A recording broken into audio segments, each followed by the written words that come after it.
It's election day again in a handful of states, and a year after President Trump upset Democrats, candidates have a lot to prove about the health of their party. Nowhere is that more true than a key governor's race in Virginia. The Virginia governor's race is one of the most competitive elections since Trump won. Whichever party wins in Virginia could shape the national conversation for congressional elections in 2018 and decide the balance of power in the Commonwealth for a generation. Virginia, perhaps more than any other state, reflects the national mood after a presidential year. The state's governor is term limited to every 4 years, so the race always follows a presidential election year.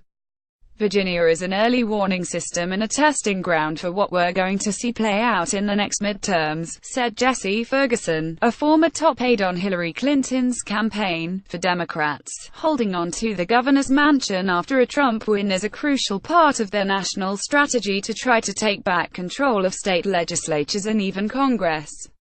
And yet, despite Trump's historic unpopularity and Republicans' struggles to repeal Obamacare, Democrats are slipping in this race. Lieutenant Gov. Ralph Northam has had a steady lead in the polls since he won his primary, but his once a double-digit lead to Ed Gillespie has narrowed to an almost imperceptible one as Election Day nears. Philip Bumpter Washington Post historical trends suggest that if Republicans win the governor's office in Virginia on Tuesday, they will likely keep the House of Representatives in 2018. Ferguson, a Virginia native, points out that the 3 past times the House has switched power, so did the Virginia governor's mansion a year before. Going back to Lyndon B. Johnson's election, nearly every time one party won the White House, the other party won Virginia's governor's race the next year, he said. The stakes for this particular election are even higher than how Democrats do in midterm elections next year. If Democrats want to regain a foothold in Virginia in the next decade, they need a Democrat in the governor's mansion right now. The governor who gets elected on Tuesday will get to sign off or veto new state and congressional electoral maps in 2021. If Republicans win the governor's mansion, they could have control of Virginia for a generation. That may be hyperbolic, but it reflects just how much the balance of power has shifted over the past decade to Republicans in states like Virginia. Republicans have managed to gain control of nearly 2/3 of state houses including Virginia, where Republicans have a 2-to-1 majority in the Virginia's House of Delegates before most state legislatures got to redraw electoral maps in 2011. Now, Democrats are in too deep of a hole to win back a significant number of state legislatures by 2021. But governors elected in 2017 and 2018 will be in a position to veto those maps.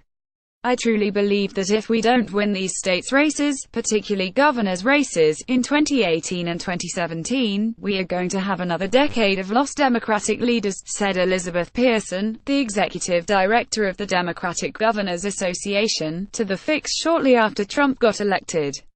Another reason Democrats need a win in Virginia: they want to prove that Trump's conservative policies don't win elections in swing states. Gillespie's race has echoed Trump's key policies, from getting tough on majority Latino gangs to keeping Confederate statues, to blasting sanctuary cities.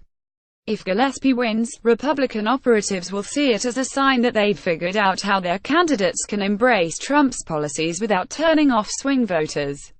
If he is successful, we can expect Republicans across the country to deploy similar tactics, said Carolyn Fiddler, a blogger with a liberal daily Cost. By contrast, Northam's last word to voters has basically been him going to stand up to Trump.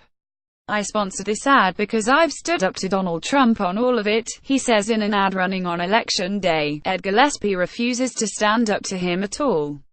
If Northam wins Virginia's governor's race, Democrats can finally say they ran an anti-Trump campaign on a statewide level and won, a playbook they'll try out again and again in next year's key congressional and gubernatorial races.